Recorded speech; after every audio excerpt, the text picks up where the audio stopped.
안녕히 주무셨습니까? 오늘도 말씀과 기도로 하루를 시작하도록 하겠습니다. 그리스도는 우리 모두를 위한 모범이심. 누가복음 2장 52절입니다. 예수는 그 지혜와 그 키가 자라가며 하나님과 사람에게 더 사랑스러워 가시더라. 인간은 타락했으며 그 안에 있는 하나님의 형상이 손상되었다. 인간은 불순종으로 말미암아 타락하고 능력이 연약하게 되었으며 무력하게 되고 어떤 것을 바라보아도 고난과 진노를 면키 어렵게 되었다.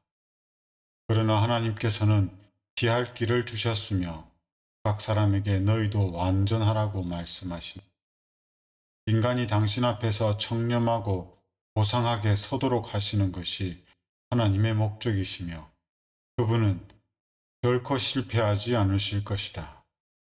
하나님께서는 죄의 형벌을 짊어지게 하기 위하여 또한 죄 없는 생애를 사는 방법을 인간에게 보여주시기 위하여 당신의 아들을 이 세상에 보내셨다. 아담과 하와가 선악과를 먹음으로 하나님 앞에 범죄하게 되었고 그 결과 타락하여 하나님의 형상이 손상되고 사라지게 됩니다. 즉 하나님의 품성을 훼손당하고 잃어버리게 되죠. 그 결과 인간은 하나님의 계명을 지킬 수 없는 상태, 무지하고 무능하고 무력하고 하나님의 은혜가 아니고서는 도무지 구원받을 길이 없는 하나님 말씀에 순종할 수 있는 길이 없는 상태가 되어버립니다. 하나님께서는 이런 죄인을 구원하기 위하여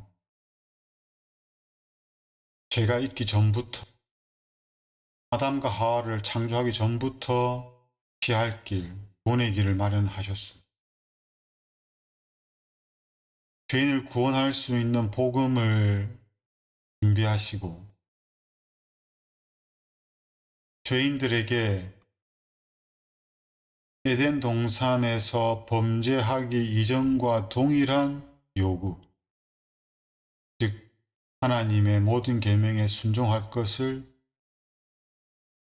변함없이 요구하고 계십니다. 하나님의 모든 말씀에 순종하라는 말을 다르게 표현하면 완전하라는 것입니다. 완전한 순종이죠. 참된 사랑을 의미합니다. 하나님께서는 죄인을 향해 가지고 계신 계획이 그저 죄 중에서 허우적거리며 넘어지고 이리 터지고 저리 터지고 비실버실 거리는 그 영혼을 구원하는 것이 아니라 하나님의 계명에 순종하게 만들어서 거룩하고 의롭고 선하게 만들어서 하나님의 계명을 지켜 순종하며 하나님의 품성을 회복하여 하나님의 계명과 조화되는 삶, 거룩한 삶을 살도록 해서 구원하는 것입니다. 하나님께서 마련하신 그 은혜를 거절하지 않고 믿음으로 받아들이면 우리는 하나님의 능력으로 말미암아 계명에 순종할 수 있고 구원을 이룰 수가 있습니다. 완전할 수가 있습니다. 이 일을 위하여 예수님을 이 땅에 보내시되 사람으로 보내셨죠. 타락 후 사람들과 같은 모습으로 이 땅에 예수님이 오셔서 하나님 모든 계명을 지켜 순종하심으로 말미암아 의를 만들어 놓으셨습니다. 그리고 흠없는 제물이 되셔서 우리의 죄, 인류의 모든 죄를 대신하여 십자가에 달려 죽으신 것입니다.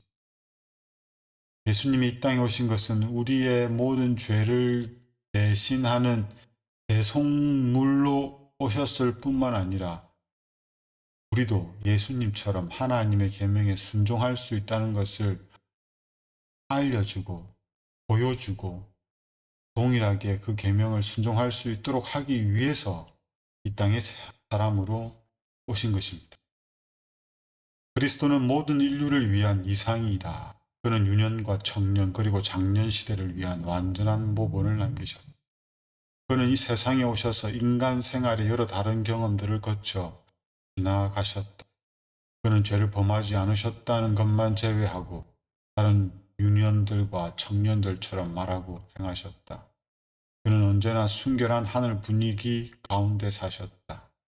유년 시절로부터 장년기에 이르기까지 그분은 한 점의 오점도 없이 하나님을 계속 그리고 온전히 신뢰하셨다. 그분에 관한 말씀에 그는 지혜와 키가 자라가며 하나님과 사람에게 더 사랑스러워 가시더라. 고하였다. 구주께서는 자신을 기쁘게 하려고 살지 않으셨다. 그는 그에게 친절히 하는 친구들이 나그네로서 그를 대접하여 주는 것 외에 이 세상에서 아무런 집도 없었다. 그러나 그의 머무는 곳은 그가 계심으로 하늘처럼 되었다. 날마다 그는 시련과 시험을 당하셨으나 실패하거나 낙담하지 않으셨다. 그는 항상 참고 즐거워하셨으며 순결하지 못하고 고상하지 못한 것은 전혀 없었다. 예수님은 나이가 들어감에 따라 성경을 통하여 또 천년계를 통하여 하나님을 알아가고 그렇게 지혜가 자라갔습니다. 몸도 키도 자라갔습니다. 어린 아이로부터 유년, 청년, 장년에 이르기까지 모든 과정을 예수님은 다 경험하셨습니다. 그러는 동안 예수님은 사람들에게 더 사랑스러운 존재로 하나님에게 더 사랑스러운 존재로 여김받았습니다. 그 비결은 예수님은 자신을 위하여 살지 않고 다른 사람을 위하여 봉사하는 생애를 하셨기 때문입니다. 대부분의 사람들은 자신의 안위와 평안과 유익과 기쁨을 위해서 살아가죠. 그렇게 살아도 평안하지 않고 만족이 없고 기쁘지 않고 행복하지 않다는 것을 경험적으로 압니다. 그래서 더 큰 만족을 위하여, 더 위대한 성공을 위하여, 더 많은 소유를 위하여, 더 높은 지위를 위하여, 더 많은 인기를 위하여, 더 강도가 센 즐거움을 위하여 살아가지만 그것도 만족을 주지 못하죠. 우리는 예수님처럼 자기를 위하여 살지 않고 내 곁에 있는 사람들을 기쁘게 하기 위하여 살 때에만 비로소 만족을 누릴 수 있습니다. 물론 억지로 하거나 나의 지혜와 힘과 사랑으로 하면 그것 또한 고역이 될 것입니다. 그러나 예수님은 온전히 하나님을 의지함으로 이 모든 일들을 감당하셨죠. 그래서 예수님은 하나님의 모든 말씀에 순종하면서도 늘 기뻐할 수가 있었습니다. 예수님은 이 세상의 가치관으로 볼 때는 성공한 사람이 아니었습니다. 그 실패자죠. 자기가 머리 뉘을 공간 하나도 없는 분이셨습니다. 그러나 예수님이 계신 그곳은 하늘처럼 분위기가 밝고 환하고 기쁘고 사랑의 분위기로 가득했습니다. 그래서 사람들은 예수님을 좋아했죠. 그렇지만 예수님은 마냥 기쁜 삶만 사는 것이 아니었습니다. 예수님의 유년 시절부터 예수님은 랍비들에게, 바리새인들에게 엄청난 갈시와 반대를 당했습니다. 마리아가 나서서까지 바리새인의 말을 좀 들으라고 할 정도로 그렇게 예수님은 강한 반대를 받으셨고 뿐만 아니라 자기 형제들에게 거절당하시고 비난받으셨고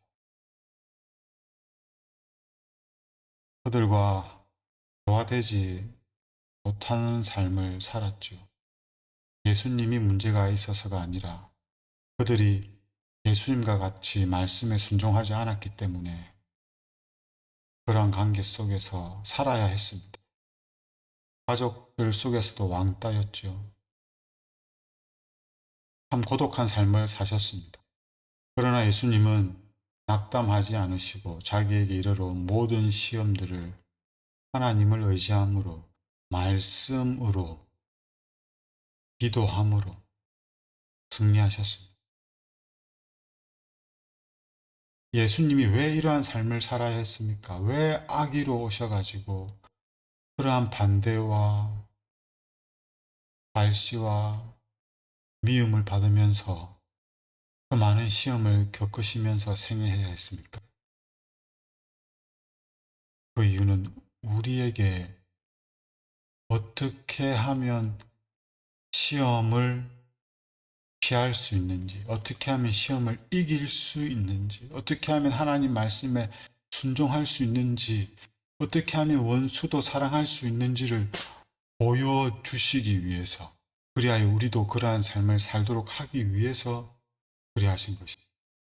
오늘도 우리의 모든 생애의 모본이 되시는 예수님을 바라보고 예수님처럼 살아가기를 원하면서 기도하는 시간을 가지면 좋겠습니다. 하나님, 어떠한 마음으로 하나님이 예수님을 이 땅에 아기로 보내셨는지를 헤아릴 수 있게 해주십시오. 예수님이 이 땅에 사람으로 오셔서 사람으로 사신 그 목적이 무엇인지 저희들로 하여금 분명히 알게 하여 주십시오. 그리고 우리에게 어린 시절부터 장년 시절에 이르기까지 범죄하지 않으시고 하나님의 모든 말씀에 순종하며 곁에 있는 사람들을 위하여 수고하고 즐겨 봉사하는 데에서 기쁨을 발견하셨던 그 예수님을